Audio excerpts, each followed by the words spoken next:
Hi and welcome to GRVO TV, G's Reviews, Views and Opinions. Hope you had a good Christmas. I'm doing a review on two lenses here, and it's a versus. So it's the Nikon 18-70 versus the Nikon 18-55 VR. Now I have slated this lens, the 18-55 VR, previously, and I just want to clarify a few points on that, because other people say, no, it's a fantastic lens, it does everything you ever need, blah, blah, blah. So anyway, I'm going to give you my opinion on both these lenses, and this is my opinion. Now, I will not argue the fact that it is possible to get fantastic images from the 18-55 lens. I am going to put up a couple of photos that I've taken with both of these lenses while I was away at Christmas in Chertsey. And you probably, without looking at the EXIF data, you probably wouldn't know which was which, because yet you can get great results with either of these lenses. For me, what it comes down to is the use of the lens. So image quality, both sharp, both have a little bit of pin cushioning, both have a tiny bit of vignetting, nothing that I've ever noticed that's caused me an issue, and a little bit of distortion here and there, but you're going to get that with any zoom lens. But it's no better or worse than pretty much any other lens, to be honest, in this sort of range. So first of all, when you look at the lenses, one is got a 52mm filter and one has got a 67mm filter. Now that's always a bit of an indication on how much glass you've got in it. And another indication is the weight. This weighs virtually nothing, and that weighs probably about half as much again. Now there is obviously a reason for that. Again, there's glass in it.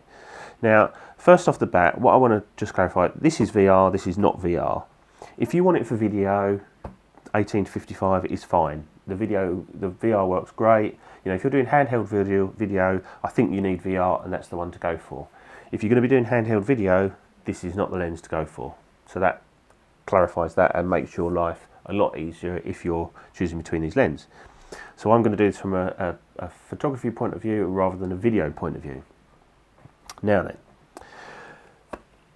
if we just take the back off, the differences are plastic mount, no weather sealing, metal mount, weather sealed. So better. Okay, that's that bit done. The second thing, on the side you've got auto, manual, and you've got VR on or off.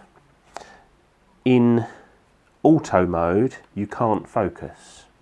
On this one, you've just got one switch, MAM, which is manual auto or fully manual.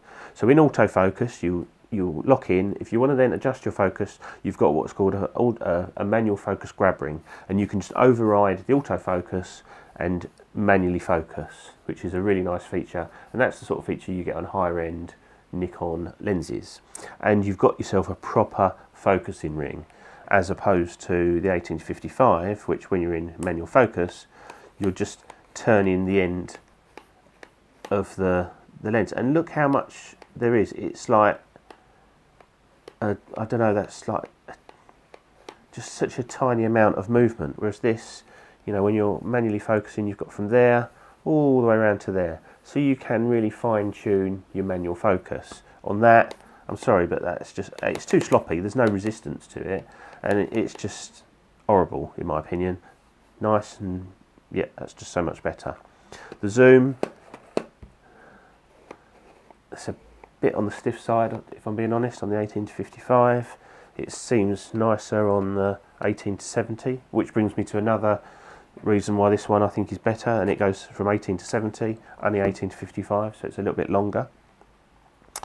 Now, the next issue, right, we take the front off. Right, when you zoom, goes in and out, no problems. When you zoom, it just goes out and in, no problems. When you manually focus, it's internal focusing, so nothing on the outside moves, absolutely nothing at all.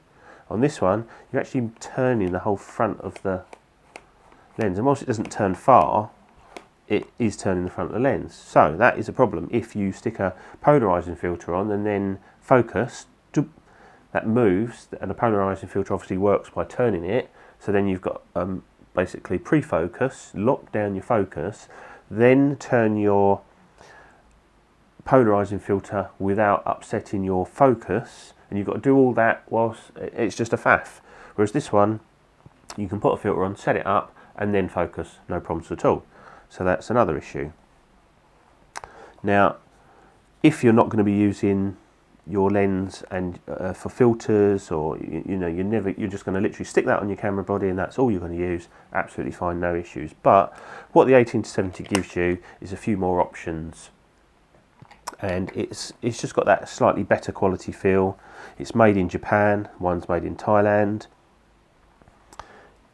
It's there's no doubt it's a better quality lens. Whether it's for you or not is up to you. As I've said, if it's for video, then as you can see, I have both.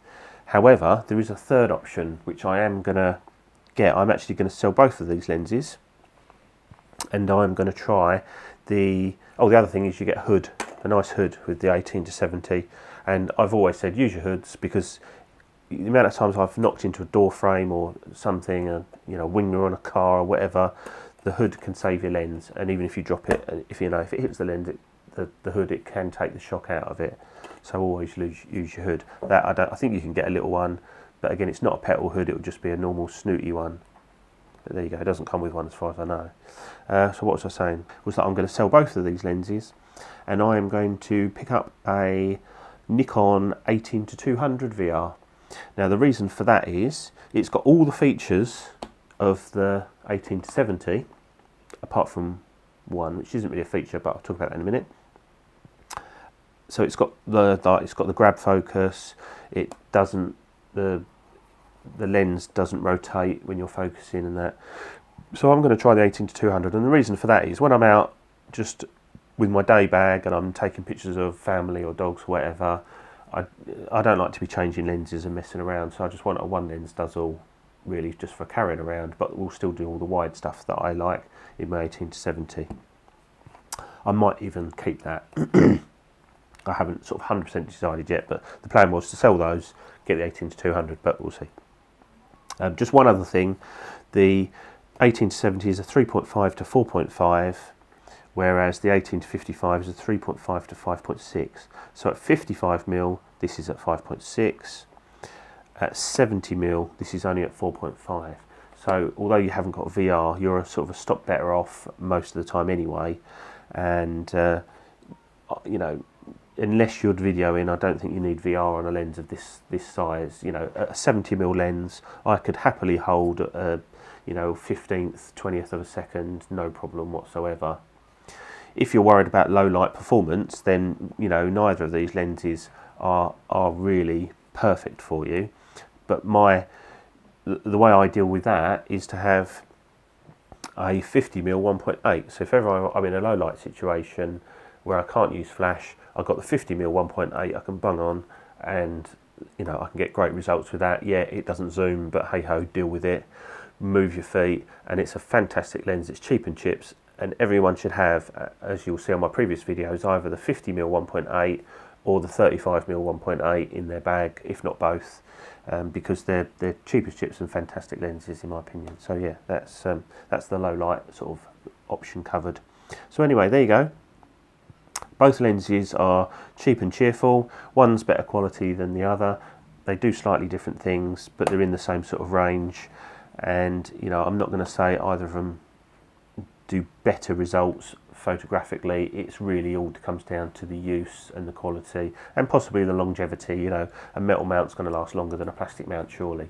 Anyway, those are my opinions on the Nikon 18-55 VR and the Nikon 18-70.